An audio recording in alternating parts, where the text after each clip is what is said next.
The person who goes to the gym every single day, regardless of how they feel, will always beat the person who goes to the gym when they feel like going to the gym. Sid, you are now officially cool enough to be my boyfriend. How does that make you feel? It doesn't.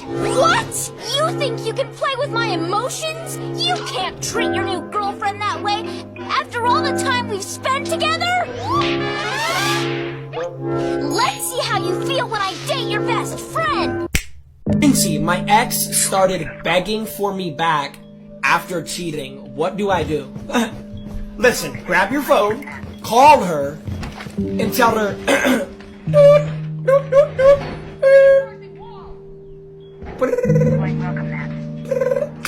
Hello? Get the fuck out of my life! Go for Morty. Hi, Morty. It's Jessica. Look, can we just talk for a minute? Come back, Morty. I miss you. You miss the old me. You miss someone that loved you so much you never had to love him back. How do you know I don't want to love you? Because I'm not sick. I've always told myself this in life. What if everything you are going through right now is preparing you for what you asked for? I can never tell what you're feeling. A wise man will change, a fool will stay the same. If you want to stay stuck, stay stuck. But I'm going this way. And true friends, they gonna support you throughout whatever. Absolutely. Even your growth. At the end of the day, it's not many people like you on this earth, bro. It's not. You feel what I'm saying? Like, you different, you special. And I know you tired of being tired, you tired of being strong. And the fact that you tired, you keep getting up and you keep being that special person for people on this earth. So I'm sorry to tell you this, but you need to keep fucking getting up. You need to keep trying. Because at the end of the day, we really need you on this earth, realistically. If I'm really being honest, we really need you. Person you trade places with for a day. Guilty pleasure. Silence and the love of a good woman. Best compliment you ever got. You're good enough. What never fails to make you laugh. People smiling. Worst piece of advice you ever got. Don't ever change. Just be yourself. People don't have to like you, and you don't have to care. You can't change how people feel about you. So don't even try. Just live your life and be happy. I was dead broke. There was no time to relax, go hang out, party. No, I was broke. I needed millions. I saw, even when I had negative money in my account, which was very often, I saw millions in my future. Pay attention to who you're going to get married to. Try and pick someone that is emotionally independent, that can handle life by themselves. That can make some people feel insecure, right? Like, I want someone that's relying on me all the time, and I want them to feel like they need me. And that might be a trap for you. Find someone that's emotionally independent. Find someone that you get along well with. Find someone that's calm, someone that's not going to get bent out of shape about little things, and then just have fun. You know, my wife and I have fun, and I think that's important. Some people rely on a partner who is overly vulnerable, overly anxiously attached as a way to bolster their own sense of reassurance in a relationship. I've seen this quite a lot. I would recommend you find someone that's more your equal, someone that you're part of a team with rather than someone that you're domineering over. I learned this the other day, that there's only one sentence in the Bible about how you should choose a partner, and it says that you should choose someone that you could go to war with. I like it. That works. That's legit. Sometimes you could be so humble where you disappear in the room. You disappear in the deals. You disappear in negotiating what you really deserve.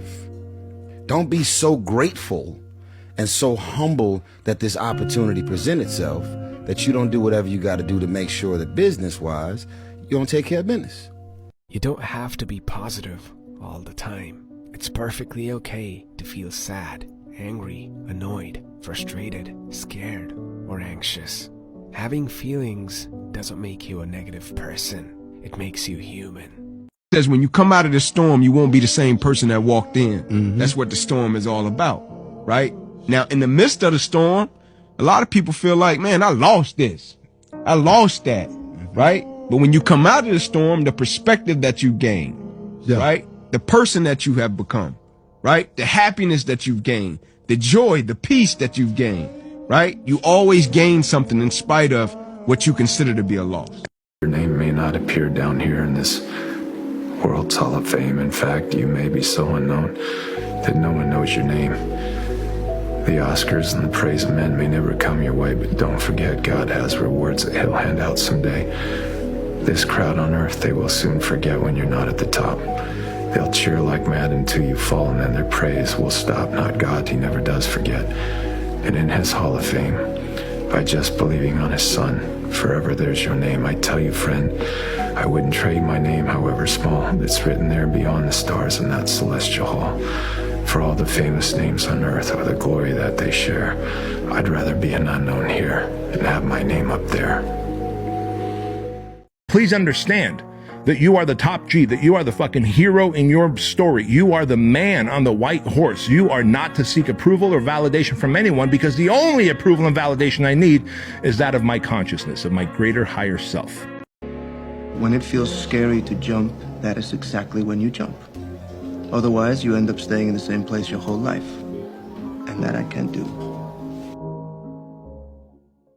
Can't nobody make you want to be successful. Can't nobody give you no drive. That's something like, you have to develop that within yourself, bro. Can't nobody make you get up in the morning, oh, you should go out here, fill out that job application, or you should try, like, bro, you look, as a man or as a woman, you should want to be somebody. There's a real rule for good men. There's a real rule. And the real rule is do not pick on women. Like, that's number one rule of good men, right? And under any circumstances whatsoever, at the cost of your reputation. You stop calling me, I stop expecting you. I text you, you don't text me back, I stop expecting it. I stop expecting it to control my frustration. I can't control your call, but I can control my frustration. And I refuse to give you that much power over me. So once you show me that I can't expect it, I can't be frustrated by that I don't expect.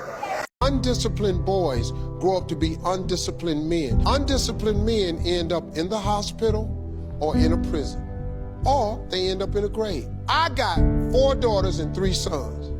I have raised my sons entirely different than I raised them girls, because I had to. The moment that you start something, paths will start to clear out. And you might not know what's going to happen or how it's going to happen, but I promise you, if you pick that thing that you love, I'm talking about you really love, I'm talking about that thing that you will do for free. If you choose that every day, consistently, it's inevitable for you not to be successful. What do I need to win? 2 triple 20s and a bullseye. Good luck. You know, Rupert, guys have underestimated me my entire life. And for years, I never understood why. It used to really bother me. But then one day, I was driving my little boy to school, and I saw this quote by Walt Whitman. It was painted on the wall there. It said, "Be curious, not judgmental." I like that. So I get back in my car, and I'm driving to work, and all of a sudden, it hits me. All them fellas that used to belittle me, not a single one of them were curious. You know, they thought they had everything all figured out, so they judged everything, and they judged everyone. And I realized that they're underestimating me. Who I was had nothing to do with it. Because if they were curious, they would ask questions. You know? Questions like, have you played a lot of darts, Ted?